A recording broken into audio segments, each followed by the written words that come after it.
Shalom,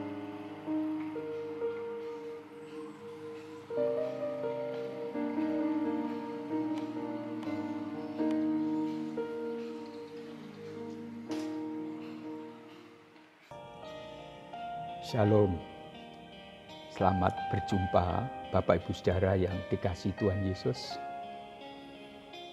Malam ini kita dalam ibadah doa secara serentak. Sebagaimana biasa setiap Rabu malam, baik itu dalam persekutuan kelompok maupun ibadah doa malam di gereja.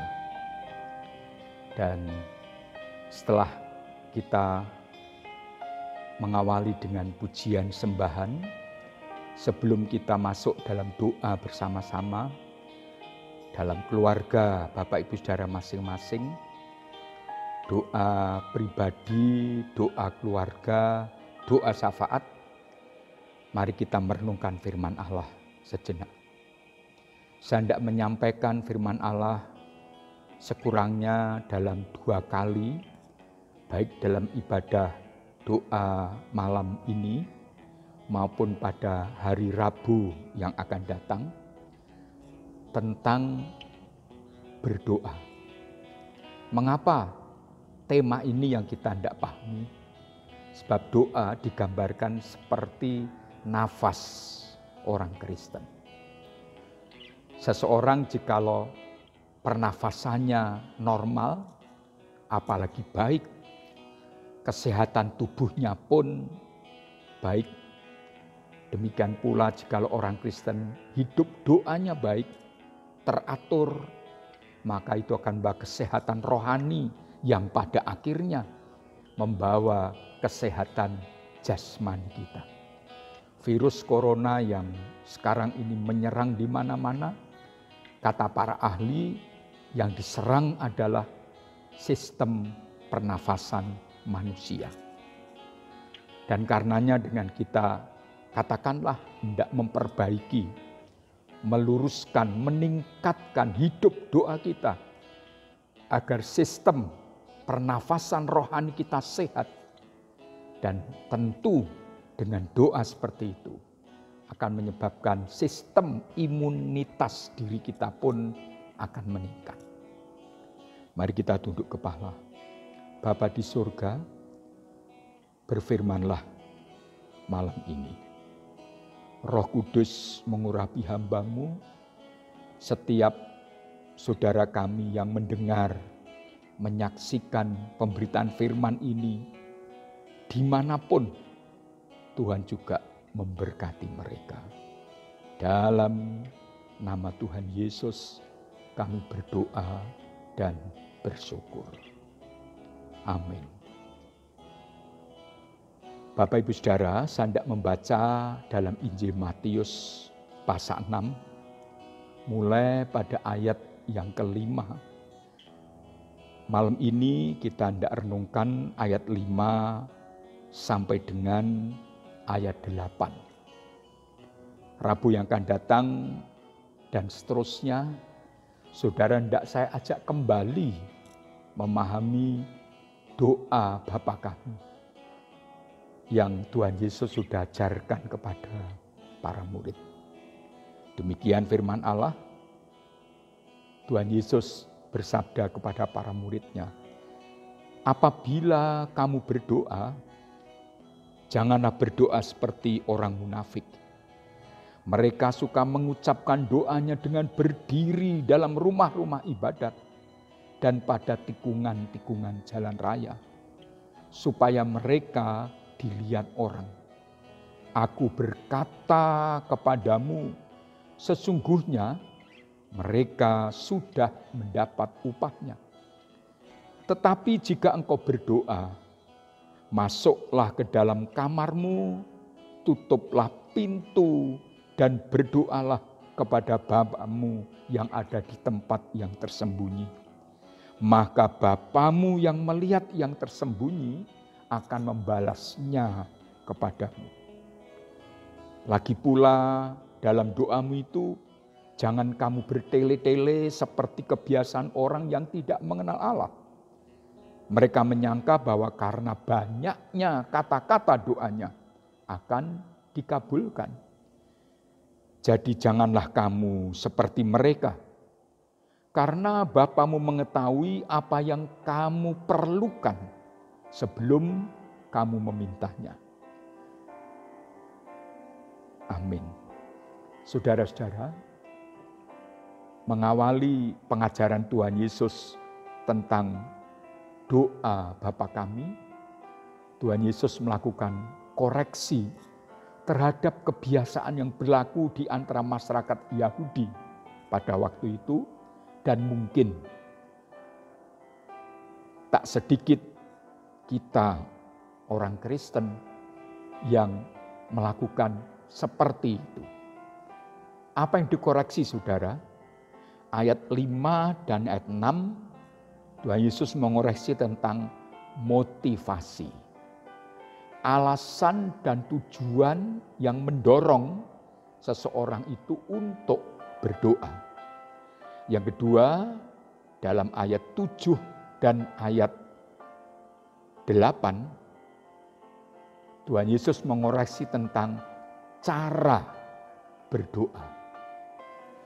Yang pertama, koreksi Tuhan Yesus tentang motivasi. Sesuatu yang mendorong seseorang untuk berdoa. Di sini Tuhan Yesus menyebut tentang orang munafik. Apabila kamu berdoa, janganlah berdoa seperti orang munafik. Munafik itu kepura-puraan, tidak jujur, melakukan sesuatu tidak secara murni, sesuatu yang dikerjakan yang sebetulnya tidak seperti apa yang ada dalam hatinya. Dan Tuhan menjelaskan lebih jauh, mengapa ada orang disebut munafik? Karena mereka berdoa, baik itu yang berdiri dalam rumah-rumah ibadat atau pada tikungan-tikungan jalan raya, supaya mereka dilihat orang. Kemunafikan ini adalah bahwa mereka berdoa, tetapi bukan untuk Tuhan yang maha mengetahui, maha segala, tetapi supaya dilihat orang. Karenanya Tuhan Yesus selalu mengatakan sesungguhnya mereka sudah mendapat upahnya. Apa, saudara? Pujian orang. Wah, hebat. Orang ini orang saleh. Orang ini orang yang tekun, orang yang sangat baik. Dan kalau sudah mendapat upahnya di dunia ini, ya sudah, itu saja. Dan tentu ketika saudara dan saya berdoa, bukan itu yang dicari. Ketika kita berdoa, kita minta perkenan Bapa di surga. Ketika kita berdoa, tentu dengan kerinduan dan keyakinan, doa kita dikabulkan oleh Bapa kita yang di surga. Karenanya, hal pertama yang perlu kita perbaiki adalah meluruskan motivasi. Kapanpun dan dimanapun kita berdoa, itu bukan untuk dilihat orang. Bukan supaya dipuji oleh orang. Tetapi kita berdoa dan juga beribadah hanya untuk Tuhan Allah yang maha segalanya. Dan saya menangkap mengapa Tuhan mengizinkan virus corona ini menyerang begitu dahsyat, tidak terkecuali orang-orang Kristen, bahkan hamba-hamba Tuhan.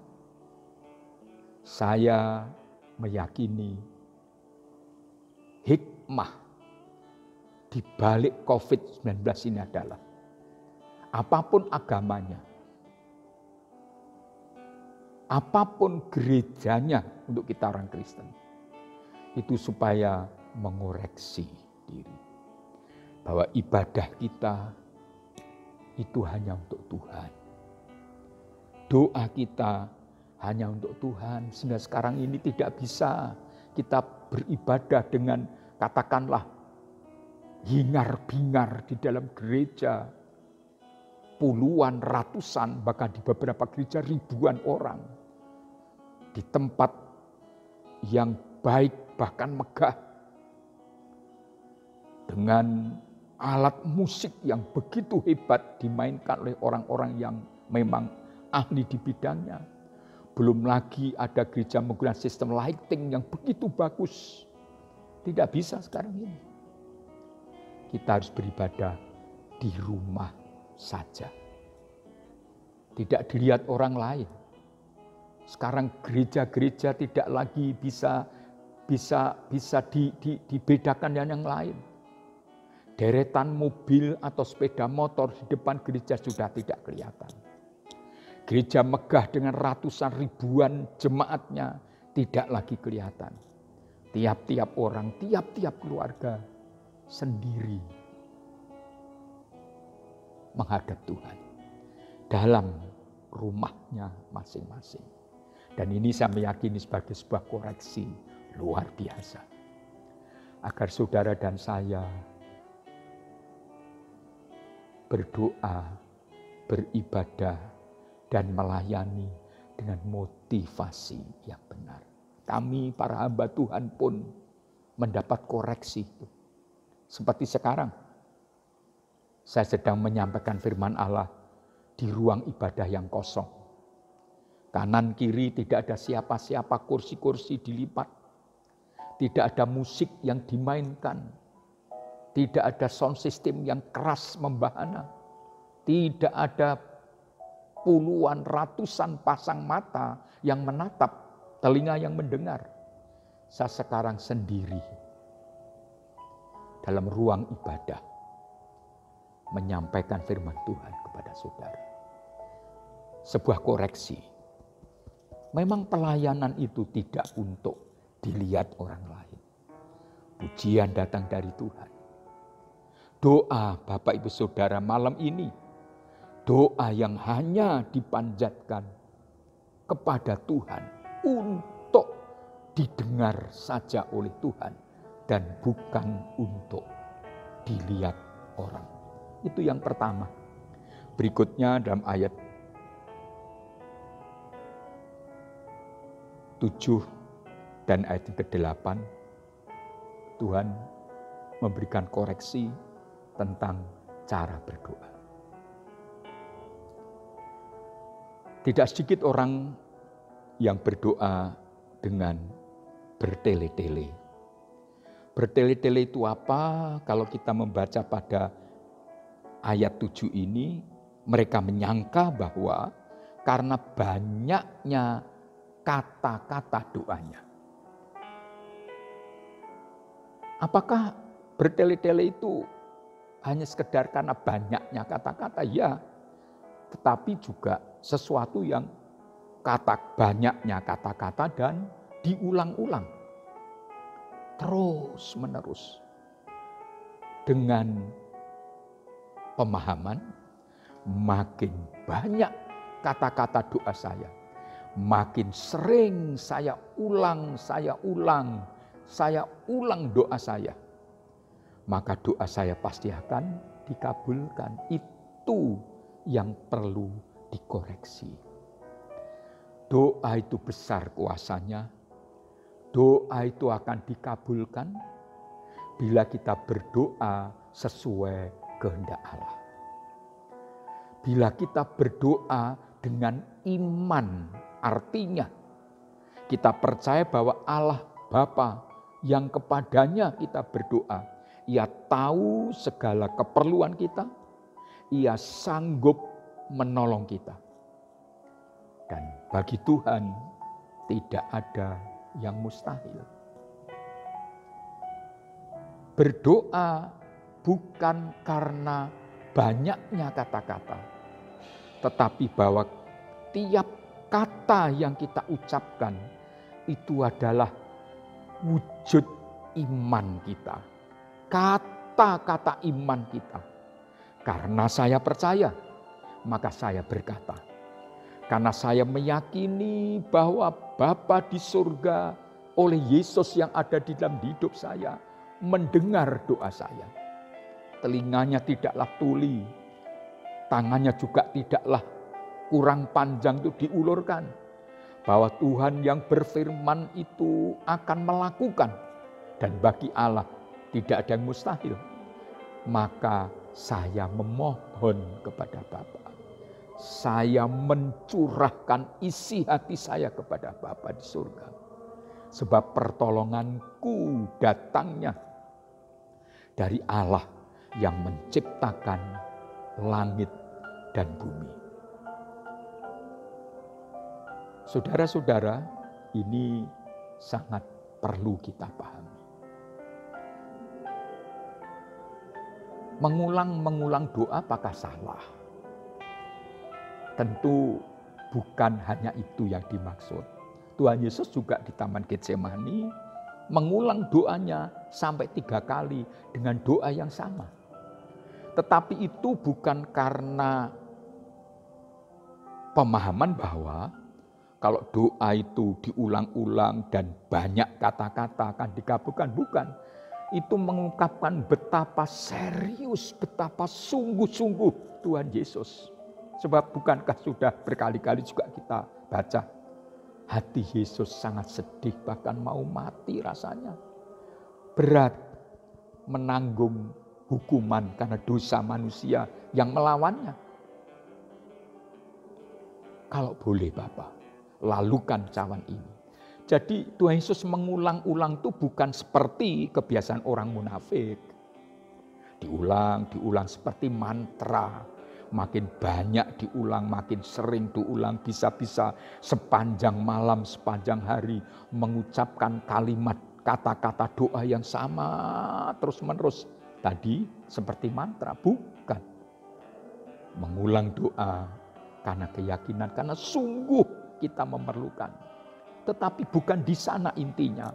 Poinnya bukan pada banyaknya kata-kata.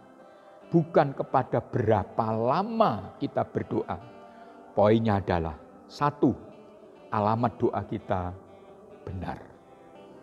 Bapa kita di surga, itu pada ayat 9 dan seterusnya, yang besok Rabu kita akan pahami.